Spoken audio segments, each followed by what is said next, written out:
know the old saying, every grandest stage of them all has a beginning, or something like that. Every year, wrestling fans new and old tune in to watch WrestleMania and come away with memories of certain matches. Often it's the main event, or a big show stealer like HBK versus Taker at WrestleMania 25. Sometimes it's a match tied to a particular moment, like Kofi Kingston's emotional triumph last year. But we are not focusing on that today. In this video, we're going to look at every opening match in WrestleMania history. All kinds of bouts have kickstarted the showcase of the Immortals, from world title matches to inconsequential scuffles. But which was the best of all time, and which was the worst? Well, get ready, because I'm Adam Pacitti from Cultaholic.com, and this is every single WrestleMania opening match ranked from worst to best.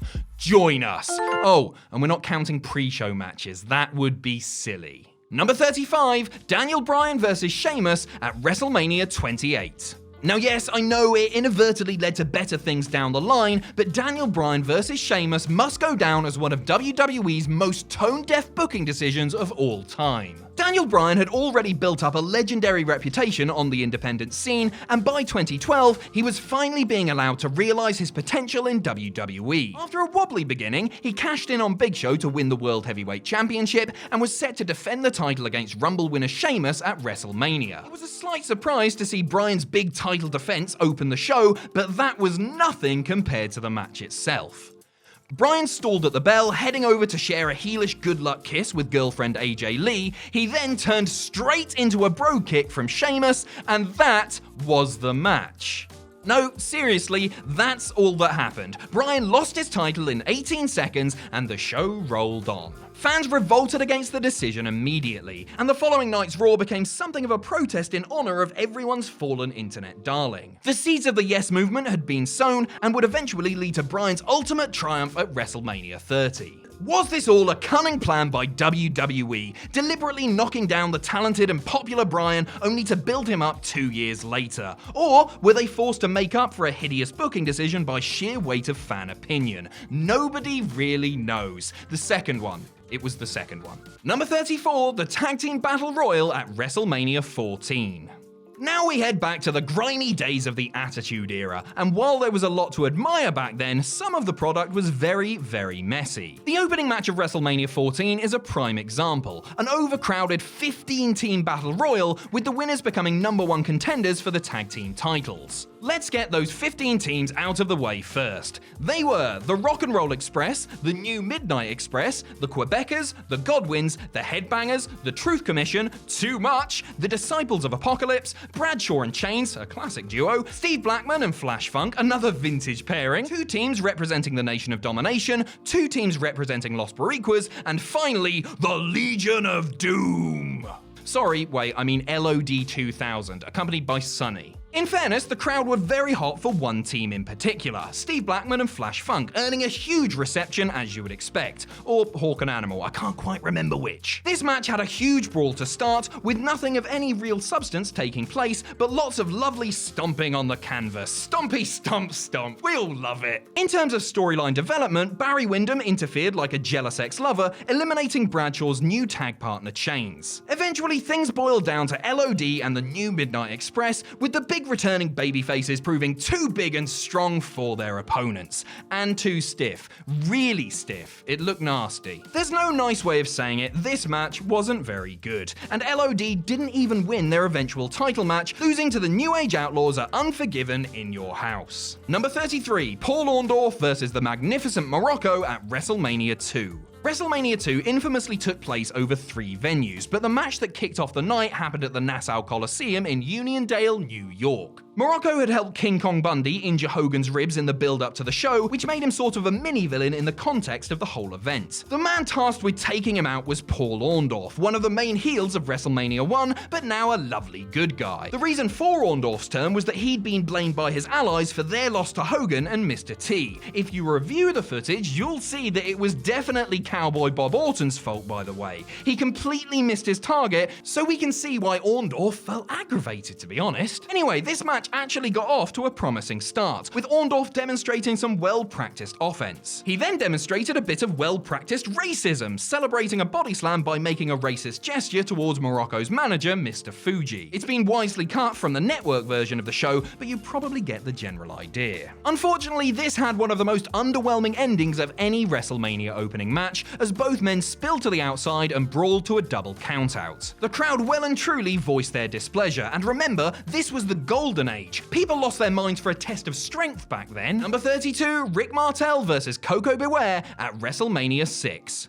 On paper, this looks like a textbook Mania opening match, particularly in the early days. A quirky, lovable babyface taking on a cocky heel to get the crowd immediately invested. Sadly, this one fell short of those expectations, and they even had those little motorized rings during their entrances. No excuse. Martel got things started, jumping Koko while the ref was checking his boots. It's worth noting at this stage that Frankie was watching on from ringside and didn't even try to get involved at any stage. A poor manager, you have to say. It was a sloppy encounter at times. Koko's comeback featured some jumping headbutts, which in all honesty did not look like jumping headbutts. A little later, Martel tried to duck a crossbody attempt, but they collided anyway. Still, it was enough to turn the tide, and the model picked up the victory with a Boston Crab. You could argue that the right man won, but in terms of getting the crowd hyped up for a night of action, I'm not sure this was the best choice. Sorry, Frankie.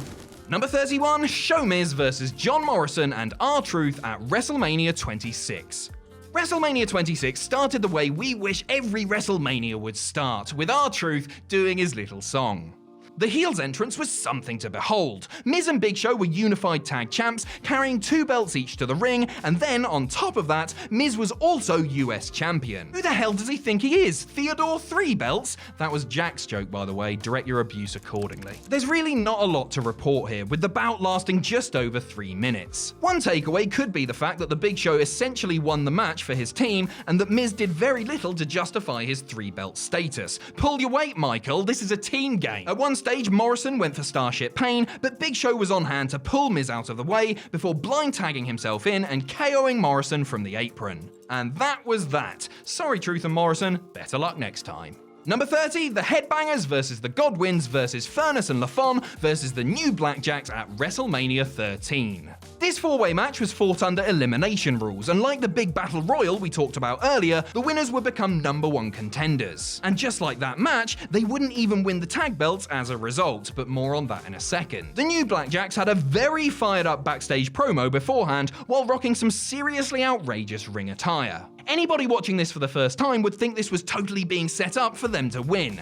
Let's find out. The start of the match was a ropey one, especially when it became apparent that Vince couldn't tell the Headbangers apart on commentary. JR stepped in to help him out, which is really sad in modern context, isn't it? Mosh and Thrasher ended up as the legal men at the same time and had to fight each other because those are the rules. Really? Are they? And even if that is the case, why didn't one of them just immediately tag out? The action spilled to the outside as Bradshaw and Wyndham brawled with Furnace and LaFon, but that didn't last long as Bradshaw pushed the referee over for no reason and got his team DQ'd. May seem illogical, but let's be honest, it's a very Bradshaw thing to do. Leaving us with 2 teams before very long at all. Now that the old school brawlers and amateur wrestlers were out of the way, we could finally get down to some real action, with Thrasher and Phineas deciding to spit on each other. Wonderful. It was Mosh who secured the win for his team, hitting Phineas with a flying...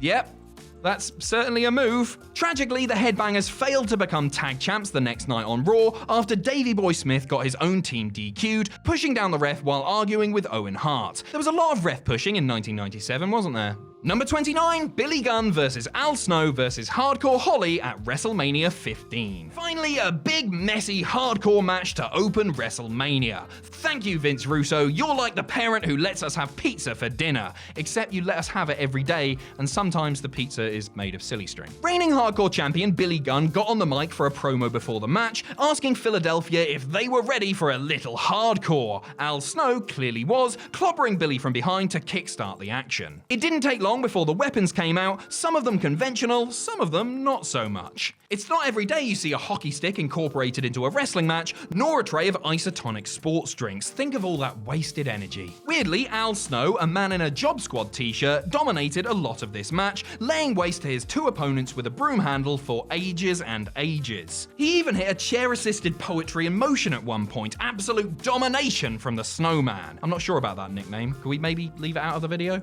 Unfortunately, Al Snow's Brock Lesnar potion eventually wore off, with Billy taking advantage to launch him through a table in the corner. He made the cover only for Holly to attack him with a chair and steal the pinfall. This was all very silly, and selling kind of went out of the window, but the crowd loved it. That's because it was 1999, a magical time when we just wanted violence and jokes about willies. Number 28, the 20-man Battle Royal at WrestleMania 4. Believe me, the stakes were high for this one, with the winner receiving, wait for it, a big pro wrestling trophy. Entrants included Harley Race, the Junkyard Dog, the Hart Foundation, the Rougeaus, and everyone's favorite insect-based tag team, the Killer Bees. Unlike the WrestleMania 14 Battle Royal, this one got off to a far more tranquil start. Jesse Ventura remarked, "Boy, it's mayhem out there," as everybody slowly walked around and threw the occasional right hand. Despite being an official entrant in the match, George the Animal Steel never made it into the ring, instead hanging around on the outside. At one stage he pulled Jim Neidhart out before being slowly ushered to the back by referees. It was really weird. The big babyface here was the Junkyard Dog, eliminating Harley Race and making it to the final three alongside Bret Hart and Bad News Brown. After dominating with his patented mixture of crawling headbutts and normal headbutts, the heels decided to team up and throw him out. They both celebrated as if everybody would just accept the match having two winners, but it was all a ruse. Bad News sneak attacked Bret Hart and threw him out, winning the match and the lovely big trophy. This wasn't very good, to be honest, but it gains a few places on this list due to the post-match antics of Bret Hart. He attacked Brown and destroyed the trophy in a rage, actions that would lead to his eventual face turn and rise to stardom. Number 27, King Haku vs Hercules at WrestleMania 5. WrestleMania 5 is, of course, the site of the mega powers exploding. No, not Hogan vs Savage, we're talking about Hercules vs King Haku. Haku made his entrance on a platform carried by minions, like a late 80s version of Baron Corbin. Gorilla Monsoon was really taken aback by the scale of the contraption, asking, how many people are carrying that thing? The answer is 4. There were 4 people. Hercules had turned babyface a few months prior when manager Bobby Heenan tried to sell his contract to Ted DiBiase. Apparently, he didn't take it very well. Hercules dominated the opening stages here, but Haku fought back with everybody's favourite spot, a long bear hug. One person who didn't seem to be a big fan of this match was Donald Trump, who spent a lot of his time in the front row talking to the people around him. What a filthy casual. Get yourself to PWG and earn some smart points. Eventually, it was Hercules who picked up the victory, hitting a bridging suplex before getting one of his shoulders off the canvas at the last second. Did he become king? Not a chance, but Hacksaw Jim Duggan would later beat Haku to take his royal title. So where's the consistency there? All in all, this was an okay match with some long uneventful stretches that took the crowd out of it. They won them back in the end though, so credit to both men. Number 26, Kane and the Big Show versus Carlito and Chris Masters at WrestleMania 22.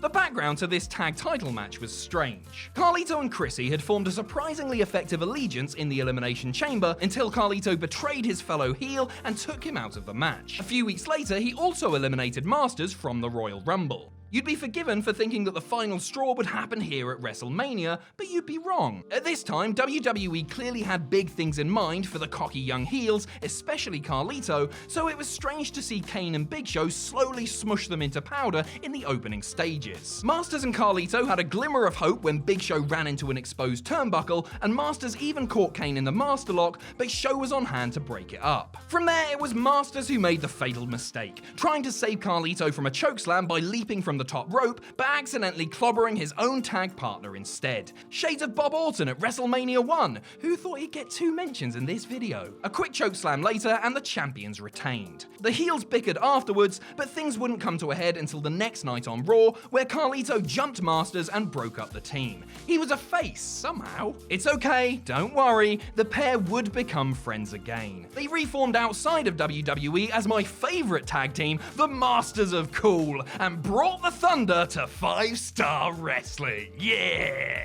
Number 25, D'Lo Brown and the Godfather versus Big Boss Man and Bull Buchanan at WrestleMania 2000. I'm not sure how the Babyfaces team's entrance here would have gone down in modern society. The Godfather and D'Lo Brown were accompanied by hip-hop legend Ice-T, who furiously instructed the crowd to grab their bitches, immediately establishing his team as heroes of the people. 2000 was a weird time in hindsight. Godfather then got on the mic and urged everybody to light up their marijuana cigarettes, which was probably a nightmare for both the venue staff and local authorities. In fact, I'm surprised he wasn't immediately escorted from the building. If I'd been in charge, he would have been. Leaving all that anarchy aside for a second, this match was all about one man, Bull Buchanan. At one point, he jumped to the top rope in one leap, turned around, and nailed a perfect diving clothesline. And it got practically no response from the crowd. If Will Ospreay did that tomorrow, we'd be retweeting gifs of it for days. That wasn't even the only trick in Buchanan's arsenal. He also busted out a massive axe kick and outrageous top rope leg drop, the latter putting D'Lo away for the win. There's not much to report from the rest of the match, but we're suddenly in favour of giving Bull Buchanan a WWE title run. He's only 52, there's still time. Number 24, Shawn Michaels versus TATANKA at WrestleMania 9. WrestleMania 9 is often regarded as one of the worst WrestleManias of all time, and even though that's debatable, it's certainly the most bizarre. There's the outdoor setting, the overt Roman theme, and the bizarre finish to the main event. It's therefore reassuring, or maybe disappointing, to learn that the opening match was a far less crazy affair, with Shawn Michaels defending his IC title against TATANKA. Shawn was accompanied by Luna Vachon, while his old valet Sherry came out to root for the challenger. Sherry's support clearly worked at first, with HBK bumping all over the place for TATANKA, but Michaels soon took control, catching his leaping opponent with a super kick. Despite being the move that once decapitated Shelton Benjamin, that wasn't enough for the victory here. In fact, to Shawn's horror, TATANKA began to TATANKA up. Hogan may have had the big boot and the leg drop, but watch out, because TATANKA's got overhead chops and overhead chops. And more overhead chops. The fight spilled out the ring, and Shawn yanked the referee out to save himself from being counted out. He slid back in, TATANKA drilled him with his finisher, and the referee called for the bell, awarding the match to the challenger, but allowing the champion to keep the title. TATANKA reluctantly celebrated as Sherry cheered him on, which probably makes you feel worse when you haven't actually won the title. Perhaps agreeing with us, Luna attacked Sherry on the outside, forcing TATANKA to chase her away and help the sensational one to the back. This was a decent match and certainly better than the show as a whole, but the finish unfortunately costs it a few places here. Number 23, the Allied Powers versus the Blue Brothers at WrestleMania 11. WrestleMania 11 closed with a legendary NFL player pinning Bam Bam Bigelow clean as a whistle. It opened with a patriotic Brit and an even more patriotic American beating up some ruffians from the countryside. Wrestling's weird sometimes. The Allied Powers consisted of Lex Luger and the British Bulldog, who took on the Blue Brothers, aka Ron and Don Harris, perhaps the least lovable tag team in all of pro wrestling. Managed by Dutch Mantel or Uncle Zebekiah, the heels jumped the faces at the bell, but the Allied Powers fought back with patriotic simultaneous offense. Bulldog cradled one of the brothers, I'm not going to attempt to work out which one, but the ref was unfortunately distracted. In this bout, we were also treated to a classic example of twin magic from the heels, but even commentary couldn't tell Ron and Don apart for the entire match, which somewhat defeats the point. The end of the match came when Luger was set up for a big powerbomb, only for Bulldog to blind tag himself in and hit a sunset flip for the win. Rule Britannia, and also the States as well. Number 22, Shawn Michaels versus El Matador at WrestleMania 8. 1 year prior to this match, Shawn was tearing up WrestleMania 7 alongside his best buddy Marty, all happy and bouncy and ready to rock and roll. At WrestleMania 8, however, the contrast could not have been more emphatic. Well, it could have been, I guess. He could have been turned into a banana or something. I'll be honest, banana isn't what we actually have written in the script here, but we don't want YouTube to take our video down for saying dill. But anyway, the point is, Shawn was a very different person here, now accompanied by Sherry with a new look and new theme music. It's worth mentioning that El Matador, Shawn's opponent here, was actually Tito Santana, but sometimes they refer to him as El Matador Tito Santana, and sometimes just Tito Santana. It's Tito Santana, that's the point we're trying to make here.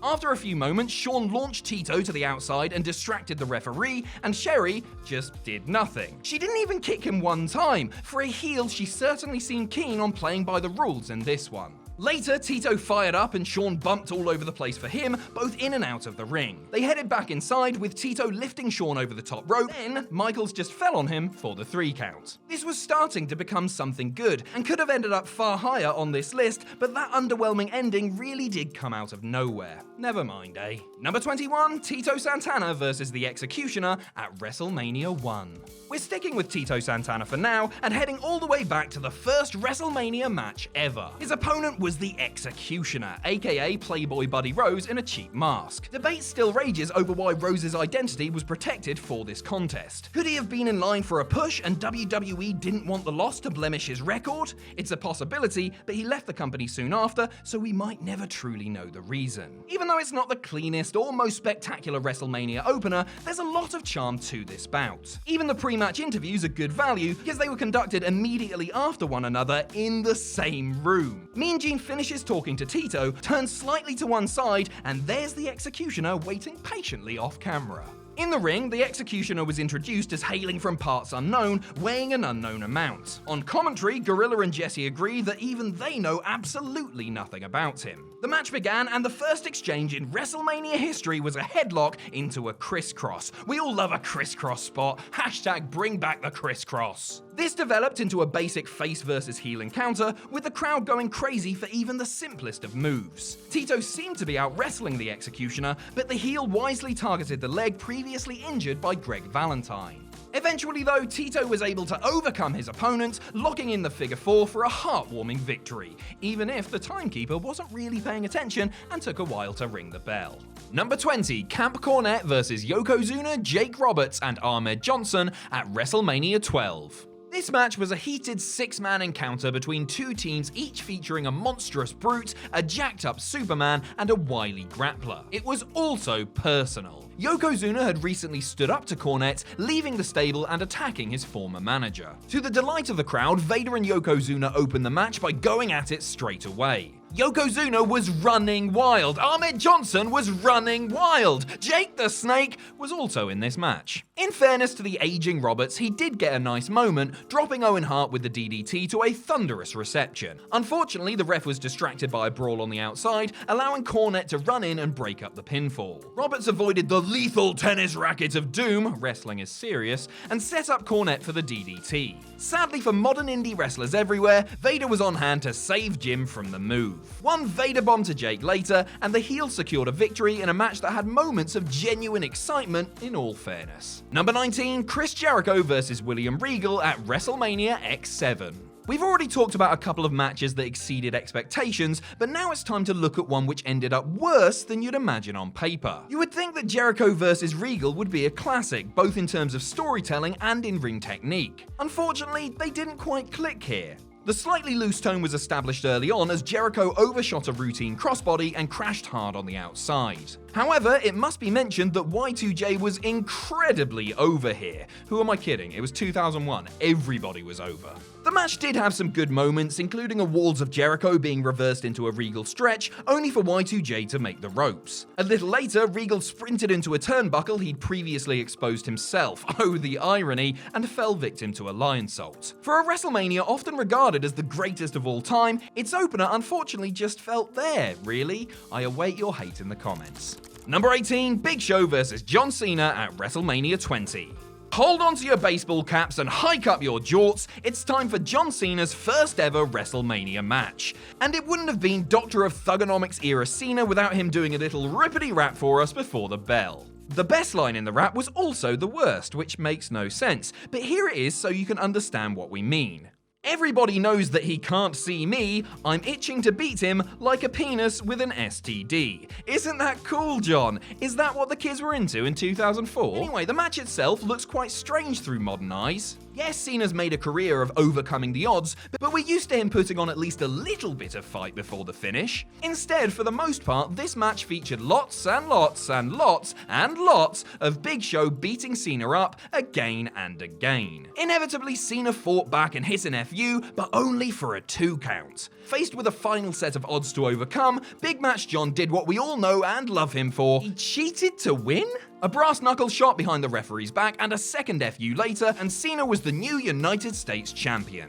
And yes, it may have been a sluggish and one-sided match for the most part, but this was a popular and historic result. Not only was it Cena's first title win in WWE, it was also a crowd-popping moment to get the show off on the right foot. So who are we to judge? Number 17, Matt Hardy vs Rey Mysterio at WrestleMania 19. Let's go 1 year back in time now, from a US title show opener to the Cruiserweight Championship. Rey Mysterio loves a special WrestleMania outfit, and in 2003 he came out as Daredevil. We don't want to jump to conclusions, but this may have been because the Daredevil movie had been released a couple of months prior. It starred Ben Affleck, it received mixed reviews. Matt Hardy was out in full V1 gimmick, accompanied by his faithful MFer Shannon Moore. For those interested, the on-screen Matt fact stated Matt often wonders how they did WrestleMania without him. Shannon distracted Mysterio straight away, but he avoided Matt's blindside attempt and dove onto both of them. Moments later, he went for a sunset bomb to the outside like Hiromu Bloody Takahashi, but Matt thankfully managed to hold on. What a start! Did they think they were in the best of the Super Juniors? A little later, Mysterio went for the 619 but was tripped by Moore from the outside, leading to a nice near fall from Hardy's twist of fate. At the second time of asking, Rey nailed the 619, only for Matt to duck the West Coast pop. Rey instead went for a victory roll, but Matt sat down, grabbed the nearby ropes, and retained his title. No two ways about it, this was a good match, but also a very rushed one. It felt like they were racing to get to the finish, perhaps to save time elsewhere on the card, like Triple H crawling over to make the cover on Booker T later in the night, but we're just speculating. Number 16, the Can-Am Connection versus the Magnificent Morocco and Bob Orton at WrestleMania 3. In many ways, despite not being the best bout on this list, this is the purest opening match in WrestleMania history. A big babyface victory in front of a massively hyped crowd.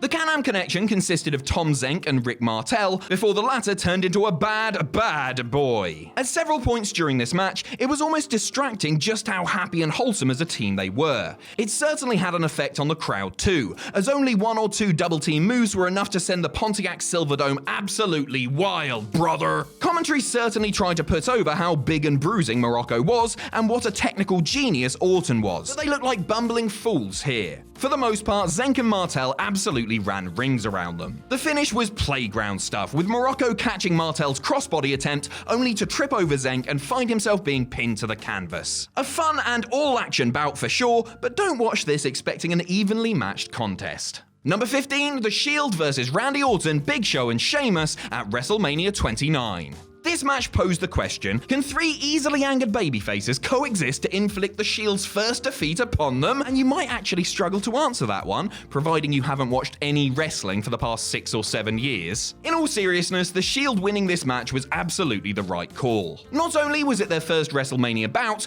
but their run of dominance would provide WWE with 3 of its hottest stars of the decade. In hindsight, what chance did Sheamus, Big Show, and Randall Keith really have? Ooh, they walked to the ring together? What a brilliant show of solidarity. Grow up. The Shield controlled various stages of the match, utilizing quick tags and sneaky heel tactics, and the occasional crazy suicide dive into the crowd barrier. Cheers, Seth. The babyfaces fought back though, Big Show preventing a triple powerbomb with a giant-sized spear. It all appeared to be going well for the good guys until Descent reared its ugly head. Sheamus crawled over to make the hot tag to Big Show, only for Orton to steal it for himself. He nailed a diving Rollins with an RKO, but turned into a Roman Reigns spear and lost the match for his team. Selfish, Randy, selfish. Big Show and Orton argued after the match, which led to Show KOing both partners and walking out of the arena. Poor Sheamus, he didn't even do anything wrong. This wasn't the most spectacular match, but it was a very functional and well-executed one. The Shield's role continued, and they'd have a far more emphatic win the following year against Kane and the New Age Outlaws.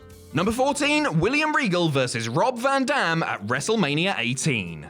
After opening WrestleMania 17 by losing to Jericho, Regal decided to go one step further the next year, not only losing to RVD, but dropping the IC title to him as well. Poor William. RVD came out very hot for this one, running through all of his signature moves like when you play as him on SmackDown Shut Your Mouth. To counter this, Regal went straight for the brass knucks, only for Van Dam to kick them out of his hand. As well as being contested at a fast pace, this match was also a very hard-hitting one. At some point, Regal must have caught a strike to the teeth, as he spent a good portion of the bout bleeding from the mouth. It did look great though, we have to admit. RVD didn't escape unscathed either, taking a half Nelson suplex right on the back of his head. Oh Jesus, be careful. Regal retrieved the brass knucks, but the ref caught him and took them away, like a schoolteacher confiscating your pogs.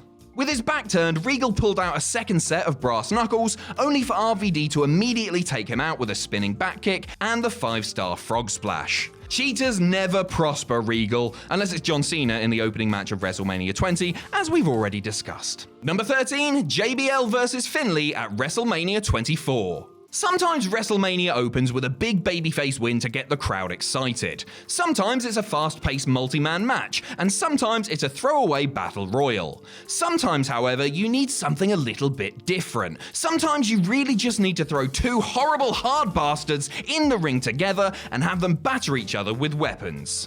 And that's what happened at WrestleMania 24, as JBL and Finlay took part in a Belfast brawl to get the show underway. It might not sound like there was much of a storyline here, but there actually was. JBL had brutally assaulted Hornswoggle and revealed Finlay, not Vince, to be his real father. It was a retcon as subtle as JBL's in-ring style itself. Naturally, Hornswoggle accompanied Finlay to the ring, and the weapons were introduced almost immediately. Yes, this was little more than a garbage brawl, but it was a lot of fun all the same. Finlay took a huge trash can shot to the head, Hornswoggle distracted JBL with an ineffective swing of a kendo stick, and Finlay was able to KO his opponent with his shillelagh. Unfortunately, with JBL dead to rights, the Big Texan luckily fell out of the ring. A little later, JBL slapped Hornswoggle, sending Finlay into a furious rage. Such a rage, in fact, that he deviated from his usual style and went for a heroic suicide dive, only to fly headfirst into a massive blow from a trash can lid. Jesus, Finlay, take it easy. Eventually, JBL was able to pull out the victory with a sneaky kendo stick shot to Finlay's knees and a predictably wild clothesline from hell. Boo earns. Number 12, The Rockers vs. the Heenan family at WrestleMania 7. Here we go, this is what the opening match of WrestleMania is all about. Two brave, handsome young boys taking on a pair of massive brutes. It's the kind of thing you see outside of nightclubs every Friday night the world over, but with bigger hair. While Michaels and Jannetty were so babyface it almost hurts. Look at that lovely attire. Shawn apparently had a fondness for green and black even before he became best buddies with Triple H. The Rockers' classic good guy attire was matched with some classic good guy offense, double kip-ups, double super kicks, and so on. Somewhere in Rancho Cucamonga, California, two brothers were furiously taking notes. The crowd hated Bobby Heenan here, which he obviously lapped up. But his devious ways couldn't prevent a hot tag to Michaels, who began to dominate the two bigger men like it was already 1996. From there, the Rockers isolated Haku, nailed a couple of top rope maneuvers, and picked up the victory. Weirdly, Shawn didn't even look particularly happy about winning the match. It's as if his smile had gone missing somehow. Number 11, Brock Lesnar vs. Seth Rollins at WrestleMania 35. Now this one was a risk, but it most definitely paid off. Heading into WrestleMania 35, the show seemed to be built around three big babyface wins. Seth Rollins taking the Universal title from Brock Lesnar, Kofi Kingston finally becoming WWE Champion, and Becky Lynch winning the first ever women's main event. But WWE surely wouldn't give us so much joy, would they? There had to be a deflating loss somewhere on the show, right? Actually, no. WWE did go through with all three happy endings and did so by carefully spacing them out across the show. So when Paul Heyman interrupted Alexa Bliss and Hulk Hogan's opening promo, that's a weird sentence, don't think too much about it, it became apparent that Rollins vs. Lesnar would be happening right now. It's a hard match to rank because it only officially lasted about 2.5 minutes. Lesnar attacked Rollins before the bell and dominated for a while, only for Seth to push him into the referee and hit a cunning low blow. A trio of curb stomps later, and the Beast had shockingly been vanquished. Even though it was over in the blink of an eye, this was a very effective opening match in our opinion. It started the show with a huge bang, provided us with a big title change, and came early enough so as not to overshadow Kofi and Becky's victories later on. And Seth Rollins was a hero forever. Yeah. Number 10, Eddie Guerrero vs. Rey Mysterio at WrestleMania 21. 2005 saw WrestleMania go Hollywood, and just like Hollywood, wrestling loves a big sequel. WrestleMania 21 sequel saw Eddie Guerrero take on Rey Mysterio in the opening match, a repeat of their undisputed classic from Halloween Havoc 97. But there was a crucial difference. The first big matchup saw Rey and Eddie as bitter rivals, whereas here they were both babyfaces and co-tag team champions on top of that. Was this a good match? Of course it was. It featured Rey Mysterio and Eddie Guerrero, in case you weren't paying attention. Did it live up to the original? Nah, not quite. In fairness, living up to Halloween Havoc would have been an incredibly tall order, but this bout was affected by a very strange factor: Rey's mask. Early in the match, it became apparent that something was wrong with Mysterio's mask, with the luchador adjusting it countless times over the course of the contest. In terms of the actual action, both men avoided each other's signature moves before Rey Mysterio was eventually able to hit the 619, Guerrero countered the West Coast Pop into a huge powerbomb, but only got a near fall before Mysterio grabbed the win with a flash Hurricane Rana pinfall. The pair shared a very awkward handshake afterwards, tension which would eventually lead to the breakup of their tag team, Eddie's heel turn, and the infamous custody of Dominic ladder match. Full credit to both men for still putting on a high-quality bout, but it's hard to shake the feeling that this could, and perhaps should, have been better. Number 9. Edge vs Alberto Del Rio at WrestleMania 27. Despite cracking the top 10 of our list, this match certainly had a weird feel for various reasons. First of all, it was the first time a world title bout opened WrestleMania, and not in a Brock Lesnar doesn't want to hang around in catering for 4 hours way, in a this title is not as important as the WWE Championship way. Secondly, we were treated to the dulcet tones of heel Michael Cole, and if you'd managed to wipe that period of time from your memory, we're so sorry for bringing it back. Finally, despite winning the 2011 Royal Rumble, Alberto Del Rio was a little bit of a weird challenger. He'd been on the main roster for under a year and secured his title shot by last eliminating Santino Marella of all people. So why does it rank so highly? Well, despite all the setbacks, both Edge and Alberto managed to put on a good bout here. The champion was really up against it, with Del Rio ruthlessly targeting his arm to set up for the cross arm breaker, and Ricardo and Brodus keen to get involved from the outside. Luckily, Edge had a certain old friend to help even the odds. No, not Randy Orton, it was Christian. Why would you even suggest that? So insensitive. When the cross arm breaker finally came, Edge dug deep into his arsenal, reversing it into an educator. Del Rio escaped, but turned right into a spear for the 3 count. Edge and Christian then did what any good babyfaces do, and celebrated by vandalizing his car on the ramp. Nice one, guys.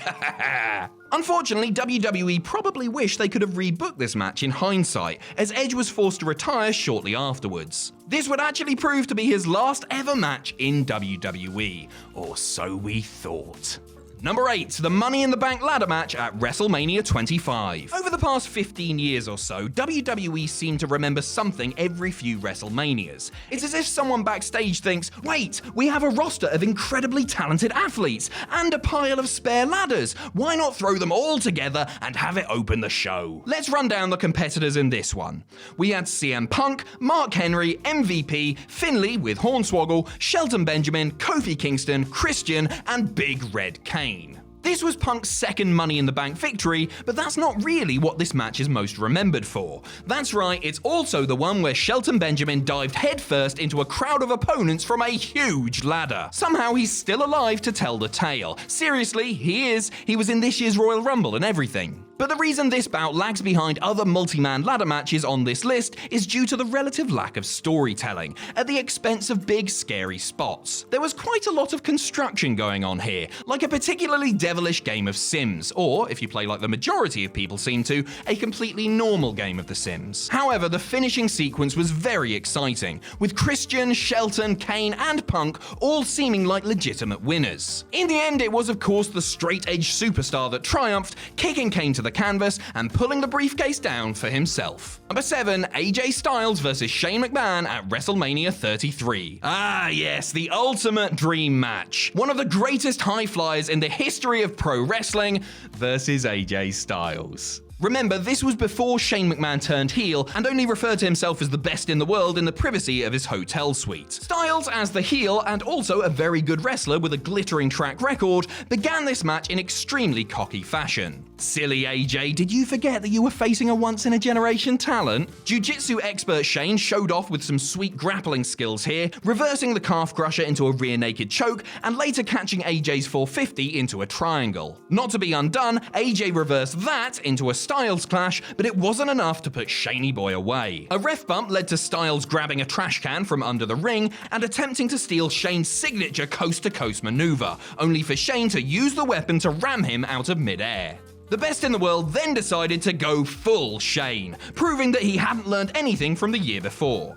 Never go full Shane at WrestleMania. Bad things will happen. He nailed a coast-to-coast of his own before crashing and burning on an attempted elbow drop through the announce table. Finally, to cap things off, he missed a legitimately jaw-dropping shooting star press, allowing AJ to recover and pick up the victory. That was probably the right call, let's be honest. Still, this was a great match and probably Shane's best of all time. Just don't say that around Steve Blackman. Number 6, the Intercontinental Championship ladder match at WrestleMania 31. We're afraid we've got some bad news. Not really, it's actually quite good news, but we needed to get that in somewhere. Let's take a look at another big ladder match now, this one for the IC title. This featured 7 superstars, with champion Bad News Barrett taking on Daniel Bryan, Dean Ambrose, Dolph Ziggler, Luke Harper, R-Truth, and a wrestler by the name of Stardust. Not sure what happened to him. Although opening WrestleMania with a big ladder match seems to put the IC title on an important platform, this was more of a saving grace for the belt rather than a final step in a glorious rise. Over the course of several months before Mania, various figures had suffered through lackluster reigns with the belt.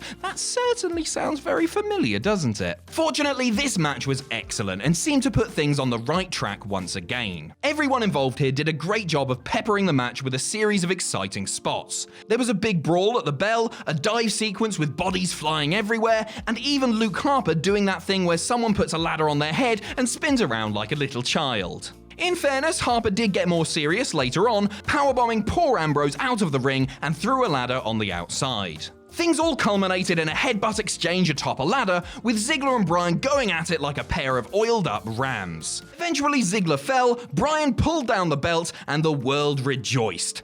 Then he was forced to retire, the belt was vacated, and Ryback won it in maybe the worst Elimination Chamber match of all time. Life comes at you fast sometimes. Number 5, The Miz vs Seth Rollins vs Finn Balor at WrestleMania 34. WWE were not messing around when it came to WrestleMania 34. Intercontinental title, 3 big names, go out there and put on a goddamn show, and to the surprise of not many, that's exactly what they did. Rollins made his entrance as the Night King, and fittingly, his babyface run would follow the same trajectory as Game of Thrones over the next year and a half. The Miz came out alongside the B team, but surprisingly sent them to the back, wanting to retain the title on his own. A poor decision, you have to say. Balor had an LGBT-themed entrance, which was a great and inclusive gesture, but also prevents me from making a joke about each wrestler's entrance. Selfish. The 3 started off at a frantic pace with lots of pinfall attempts and dives, almost as if the rest of WrestleMania weekend was seeping into the main show itself. All we needed were a few slow motion spots, a dance break, and a Joey Janela run-in to get the full Mania weekend experience. An interesting side note to this match is that John Cena was watching on from ringside, yet to be given the news of Undertaker's arrival. And honestly, John looked confused. Has he ever actually seen wrestling before? Back to the match, and the false finishes here were very well executed. Miz managed to get the figure 4 on Balor, only for Rollins to break it up with a huge frog splash. A little later, he tried to hit Balor with his superplex Falcon Arrow combination, only for Finn to roll him up for a very convincing 2 count. The closing stretch saw finishers being hit all over the place, a skull-crushing finale from the top rope, a coup de grace to break up the pinfall, and a pair of stomps to finally hand Rollins the IC title. Work rate for the work rate belt. You cannot go wrong. Number 4, the Money in the Bank ladder match from WrestleMania 23. More Money in the Bank action now, and in our mind, the best briefcase bout to kickstart WrestleMania. This one featured a star-studded lineup of both Hardy Boys, Randy Orton, Edge, CM Punk, Finlay, and the majestic King Booker. But it was Mr. Kennedy who emerged victorious here, pulling down the briefcase and staking his claim as a main eventer of the future. Unfortunately, that didn't pan out very well, as he would lose the briefcase to Edge before ever getting a chance to cash it in. However, that doesn't stop us from looking back very fondly at this match. We mentioned that the WrestleMania 25 version was a little bit style over substance at times, but this one had both in abundance. Matt Hardy showed inklings of his unhinged genius here, at one stage threatening Queen Sharmell in order to stop Booker's climb to victory. What a great babyface move! Matt also convinced his brother to be Jeff Hardy, which probably wasn't that difficult in all honesty. Jeff crushed Edge with a crazy leg drop from a ladder to the outside of the ring, taking both himself and the Rated R superstar out of contention. Very clever, Matt, very clever indeed. But as we mentioned, it was Mr. Kennedy who won the day here, and also gave us one of the match's most memorable moments, fighting off interference from Hornswoggle and nailing him with a Green Bay plunge from the side of a ladder. The margin for error on that spot is terrifying if you watch it back, so he probably deserved the briefcase after all. Number 3, the Intercontinental Championship ladder match at WrestleMania 32. We're into the top 3 now, and it's time to take a look at the best multi-man match to ever open WrestleMania. This match took place in the gargantuan AT&T Stadium, the home of WrestleMania 32. Brock Lesnar squashing Dean Ambrose, The Rock humiliating the Wyatt family, Triple H versus Roman Reigns. This really wasn't a very good WrestleMania, was it? Thankfully, 2 matches helped save an otherwise lackluster show. One saw Charlotte Flair, Becky Lynch, and Sasha Banks go to war for the new Women's Championship, and the other was the opening contest. Another ladder match for the IC title, this time featuring The Miz, Dolph Ziggler, Sin Cara, Stardust, Zack Ryder, Sami Zayn, and the defending champion Kevin Owens. It doesn't sound quite as good a lineup as other big ladder matches in our top 10, but boy oh boy, everybody came to play, including The Miz, obviously. There were several standout moments here, Zayn and Owens going at it at every opportunity, Cody's ladder tribute to his father, a series of crazy dives to the outside, but one thing that really pushed this match to the next level was its shocking conclusion. Zack Ryder originally wasn't supposed to even be in the bout, but an injury to Neville forced WWE's hand. And to the surprise of everyone, with Miz poised to pull down the title, Ryder came out of nowhere to tip him off the ladder and write himself into WrestleMania history. Woo woo woo, you love it. Number 2, Triple H versus Daniel Bryan at WrestleMania 30. WrestleMania 30 is usually remembered for 2 things, the end of Undertaker's streak and Daniel Bryan's ultimate crowning moment. Such an emotional rollercoaster of an event would often overshadow the first few matches on the show, but not in this case. In order to even secure his title shot, Bryan had to get past Triple H in the opening match. This was a genius move by WWE, fully embracing the fans' perception of the internet versus the machine. Bryan was the hero of the people, and Triple H was the embodiment of the WWE system. They even played up to this with Triple H's entrance, which was hilariously magnificent and overblown. Yes, okay, we understand that all of Triple H's Mania entrances are like that these days, but this one was ironic. He wasn't trying to be cool, honestly. The match itself was a superb, slow-building contest between a clear heel and a clear babyface, both of whom happened to be absolute masters of crafting a story. It could even be seen as Triple H's last true classic, apart from the time he and his wife were annihilated by a friendly Olympian and his terrifying MMA daughter. The closing stages were perfect, with Bryan surviving the pedigree and blasting the game with a running knee strike to pick up the victory. Hunter and Steph targeted Bryan's injured arm in the aftermath, which only ramped up the tension for the title match later on. You could argue that Triple H versus Bryan falls down slightly because it was so predictable, and that there was no way Bryan wasn't heading to the main event. But honestly, would you have been that surprised if Triple H had crushed our dreams and then dominated his 2 Evolution buddies in the main event? I'm not saying anything. Number 1, Bret Hart versus Owen Hart at WrestleMania 10. Well, here it is, the greatest match to ever open a WrestleMania, and also one of the best matches in the history of the event, period. This bout came about due to the unique ending of the 1994 Royal Rumble, which was won by both Lex Luger and Bret Hart. The two had a coin toss, with the winner getting the first crack at Yokozuna's title and the loser wrestling a separate opponent earlier in the night before the winners of both matches would meet in the main event. Luger won the coin toss, meaning Bret would face younger brother Owen in the opener, and Lex himself would get a chance to take down the monstrous champion. That didn't go very well for Luger, who got himself disqualified. The Battle of the Hart brothers, however, was on a different level entirely, and the first televised match between the pair. Both were obviously incredible technicians at this time, but what really fueled this contest was the rivalry between the two. Owen had turned on his brother a few months earlier and was consumed by envy at Bret's popularity and success. The nuances of the match were fantastic, with Owen demonstrating that he could hang with his more accomplished sibling. Bret was then forced to elevate his game, resorting to an uncharacteristic dive and hurting his leg in the process. Naturally, the heelish Owen took full advantage. Owen seemed to have the match won when he hit a low blow behind the referee's back and stole Bret's signature sharpshooter, but Bret reversed the move into one of his own and the match continued. Eventually, just when it seemed like Bret would win, Owen reversed a victory roll to pull off a stunning upset and prove that he could beat his brother. This was a very ballsy booking decision, especially as Bret would go on to become champion later in the night. But it was a risk that paid off, with Owen looking on as his brother celebrated, the next chapter in their story already writing itself.